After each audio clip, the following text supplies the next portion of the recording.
Hi, my name is Megan Truesdale. I'm here with Cornell Cooperative Extension of Broome County with the Ag in the Classroom program. So we are lucky enough to be in this beautiful greenhouse today. So since it's starting to get into May, it's getting warmer outside, we're going to do a little bit of some seed starting. So we're going to talk about some different ways that you can grow seeds, both inside and things that you can eventually plant outside as well. So we have a bunch of different things here. This first thing right here, these are just trays, and if you look at it, they're just full of soil right now. So if I pulled one of these out of here, you would see that they're actually different sections inside of it. So what this does is allows you to plant seeds right in here, and then when they grow bigger and when you want to move them to a different pot, move them outside, you can kind of easily take the plants and the transplant one at one. So it makes it really easy for you to take them, and then if you wanted to plant them in your garden in a big pot, you could do that there as well.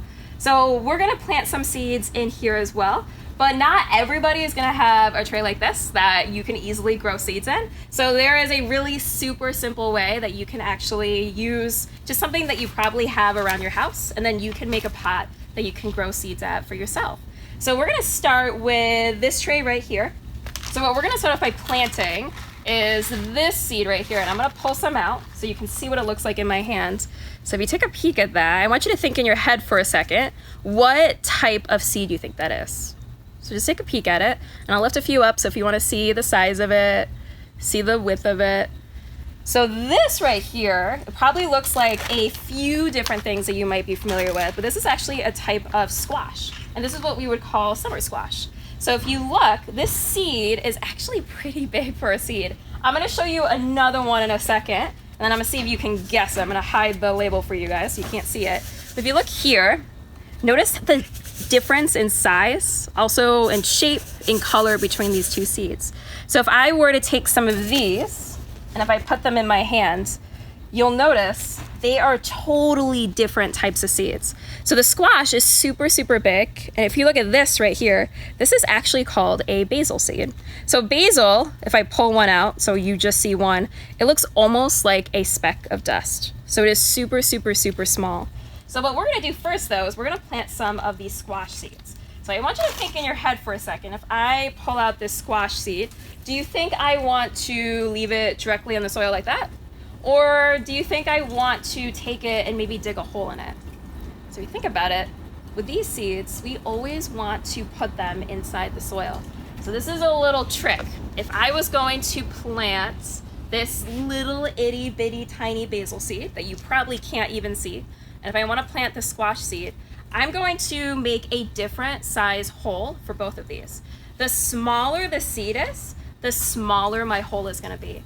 If I was gonna plant some of these really tiny basil seeds, all I have to do is just take it, sprinkle a couple on the soil like that. That's really all I have to do. I could take a little pinch of soil and I could sprinkle that over the seed. But since the seeds are really, really small, I don't actually want to dig a really deep hole in the soil, because since they're really small seeds, if I dug, let's say, a hole that big, so if you looked at that size of that hole, it's almost all the way to the bottom of it.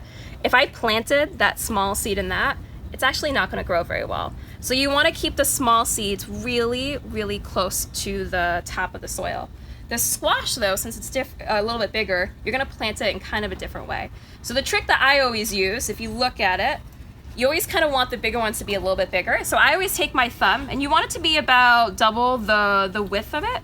So I'm just gonna plant, if you look, use about almost up my thumbnail there. I'm gonna dig a little hole, and then I'm gonna put the seed inside of that. And then you do wanna actually cover up the squash seed. So I'm just gonna very gently cover it up. If you notice, I did not take my hand and smash down the soil, because we don't wanna smash and make it really compact. That makes it really hard if there's really tight soil on top of it. It makes it hard for it to come out and to grow.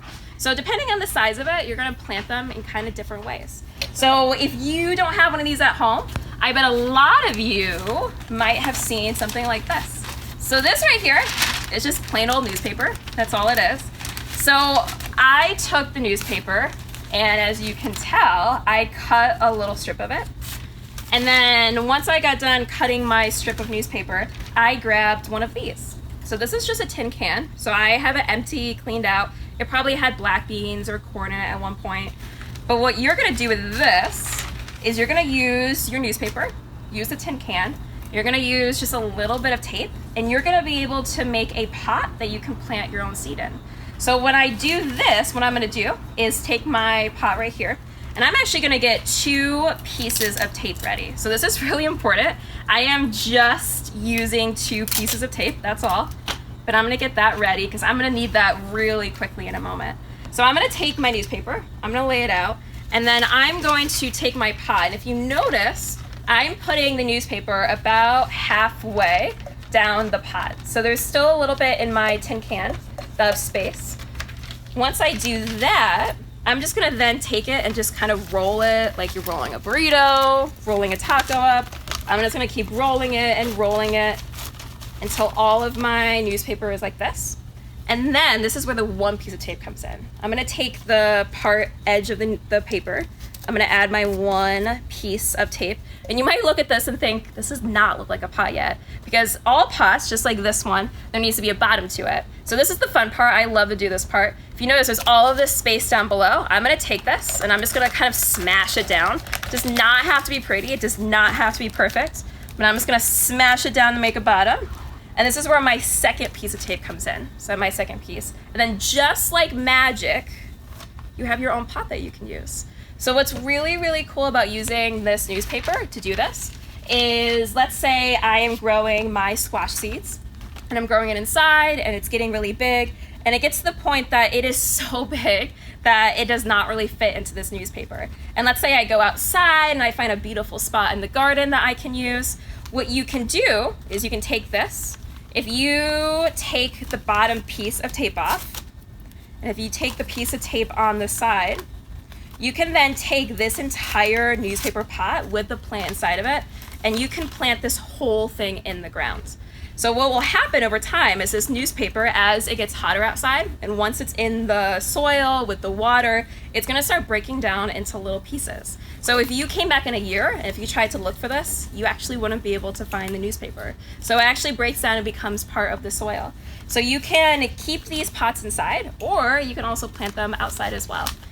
So I'm gonna re-tape this back up because I'm just gonna very quickly add some soil, and I'm gonna show you how I would plant these basil seeds right here. And then there's a couple cool tools that farmers use to make their job easier that I'll show at the very end. So I'm just gonna take a little bit of soil. This is always my favorite part because I love to get messy, and I love to be able to just touch the soil to add the seeds. So I added it about, not quite all the way to the top. There's still some space at the top, which is totally okay.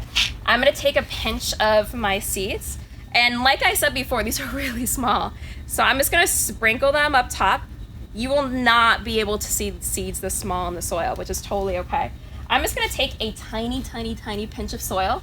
I'm just gonna add that on top of this. And then I'm not gonna do this right now, but you could take your water and you can add a little bit of water to it. So planting like this is actually super easy, and you could probably easily make a bunch of different newspaper pots like this that you can plant more seeds in. I mentioned before there were some cool tools that I think are really cool that helps the farmer do their job a lot easier. One of them is actually this right here. So if you look, you'll see these cables, and it looks almost like this mesh net.